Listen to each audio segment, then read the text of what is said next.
Assalamualaikum warahmatullahi wabarakatuh. Perkenalkan, nama saya Dewi Arianti dengan NIM 222111202. Saya dari kelas HES5F. Saya akan menyampaikan ringkasan materi yang saya dapat di perkuliahan Sosiologi Hukum semester 5 dengan dosen pengampu Bapak Dr. Muhammad Juli Janto, SAG, MAG. Yang pertama yaitu pengertian sosiologi hukum. Sosiologi hukum merupakan cabang ilmu yang mempelajari hubungan antara hukum dan masyarakat serta perubahan sosial yang terjadi dalam masyarakat. Kemudian, sosiologi hukum Islam mempertimbangkan faktor solidaritas sosial sebagai penentu perubahan sosial, bukan faktor penguasa atau takdir. Dalam sosiologi hukum Islam mencakup beberapa hal seperti pola sosial masyarakat muslim, hubungan antar agama, dan gerakan yang mempengaruhi kehidupan beragama.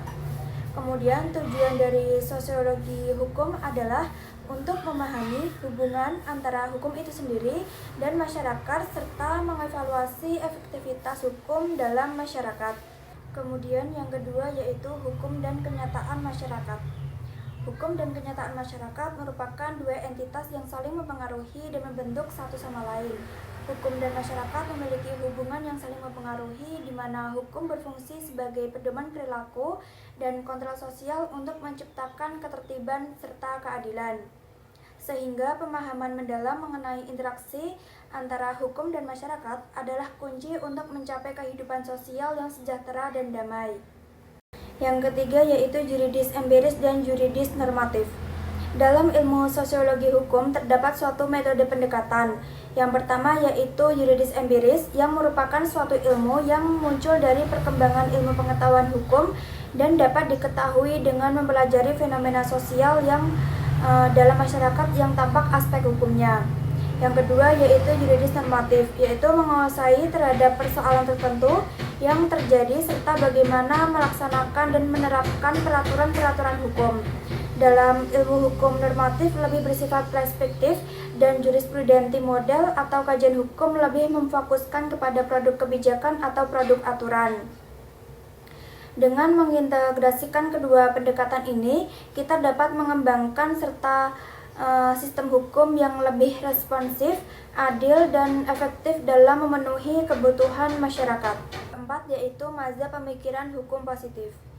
Aliran positivisme hukum merupakan aliran filsafat hukum yang mengidentikan hukum itu dalam bentuk tertulis, bebas nilai yang bersifat meta-yuridis, abstrak, dan subjektif. Tidak membahas mengenai baik dan buruk serta bebas dari pembahasan mengenai efektif atau tidaknya suatu hukum tertulis.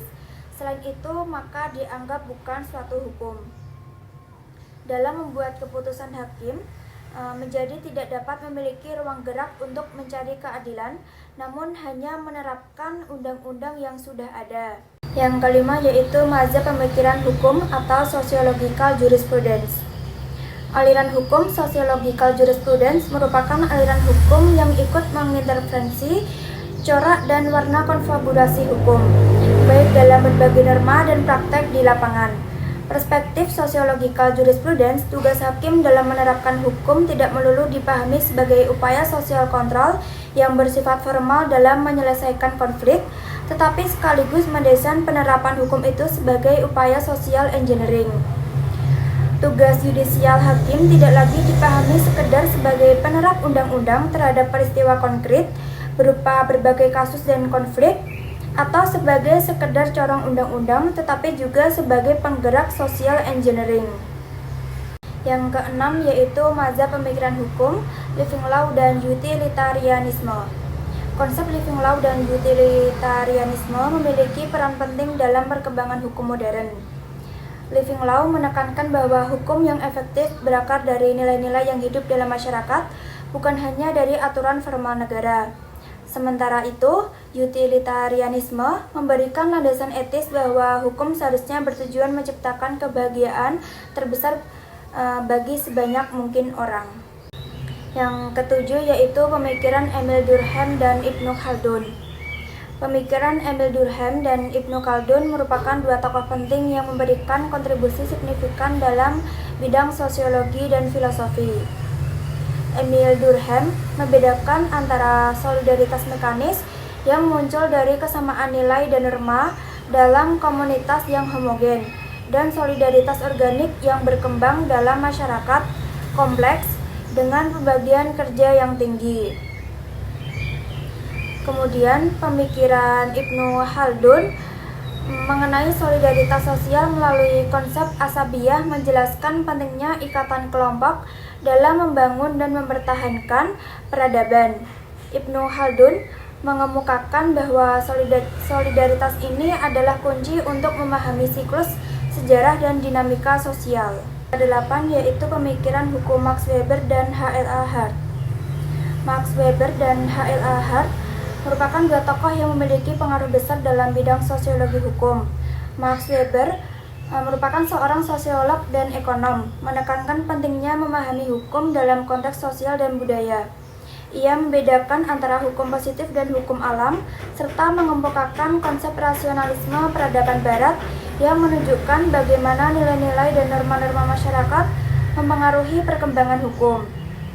Kemudian H.L.A. Hart merupakan filsuf hukum, mengembangkan teori hukum yang berfokus pada struktur dan fungsi hukum. Ia memperkenalkan konsep aturan primer dan sekunder, di mana aturan primer menetapkan kewajiban dan aturan sekunder memberikan kerangka bagi penerapan aturan primer. Dengan demikian, pemikiran Weber dan H.L.A. Hart saling melengkapi dalam memahami dinamika hukum dalam masyarakat modern. Yang kesembilan yaitu efektivitas hukum. Efektivitas hukum berarti bahwa orang benar-benar berbuat sesuai dengan norma-norma hukum sebagaimana mereka harus berbuat, bahwa norma-norma itu benar-benar diterapkan dan dipatuhi. Efektivitas hukum sangat berkaitan erat dengan penegakan hukum. Maka agar hukum itu efektif, diperlukan aparat penegak hukum untuk menegakkan suatu sanksi. Yang ke-10 yaitu hukum dan kontrol sosial. Hukum sebagai alat kontrol sosial memberikan arti bahwa ia merupakan sesuatu yang dapat menetapkan tingkah laku manusia. Pemberlakuan hukum sendiri disebabkan oleh dua hal. Yang pertama yaitu masyarakat menaati hukum karena mereka terpaksa melakukannya karena ketakutan hukuman atau sanksi. Yang ke-11 yaitu socio-legal studies.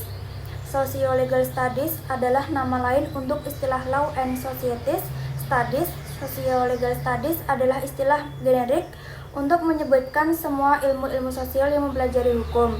Socio-legal studies berangkat dari asumsi bahwa hukum adalah sebuah gejala sosial yang terletak dalam ruang sosial dan dengan itu tidak bisa dilepaskan dari konteks sosial. Hukum tidak akan mungkin bekerja dengan mengandalkan kemampuannya sendiri sekalipun ia dilengkapi dengan perangkat asas, norma, dan institusi. Yang ke-12 yaitu progressive law. Salah satu gagasan hukum yang paling menarik dalam literatur hukum Indonesia saat ini adalah hukum progresif. Sebab hukum progresif menantang keberadaan hukum modern yang selama ini dianggap mapan dalam pemidanaan. Menurut Profesor Satjipta Raharjo, hukum progresif adalah serangkaian tindakan yang radikal dengan mengubah sistem hukum, termasuk merubah peraturan-peraturan hukum bila perlu, agar hukum lebih berguna, terutama dalam mengangkat harga diri, serta menjamin kebahagiaan dan kesejahteraan manusia. Melakukan pembebasan, baik dalam cara berpikir maupun bertindak dalam hukum, sehingga hukum itu mampu menuntaskan tugasnya mengabdi kepada manusia. Yang ke-13 yaitu legal pluralisme. Legal pluralisme merupakan fenomena keberadaan berbagai sistem hukum yang saling berdampingan dalam satu masyarakat, meliputi hukum negara, hukum adat, dan hukum sosial. Fenomena ini mencerminkan keberagaman budaya dan nilai yang ada di masyarakat, di mana sistem hukum yang berbeda seringkali saling mempengaruhi dan berinteraksi. Yang terakhir yaitu pendekatan sosiologis dalam studi hukum Islam.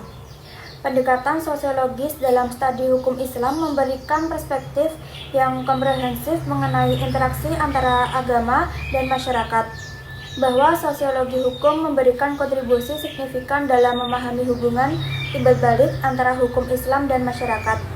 Dengan menerapkan teori fungsional, interaksional, dan konflik, maka hukum Islam dapat dianalisis dalam konteks sosiologi modern untuk memberikan wawasan yang berguna bagi pembentukan hukum dan kebijakan yang lebih inklusif. Sekian materi yang dapat saya sampaikan, kurang lebihnya mohon maaf. Wassalamualaikum warahmatullahi wabarakatuh.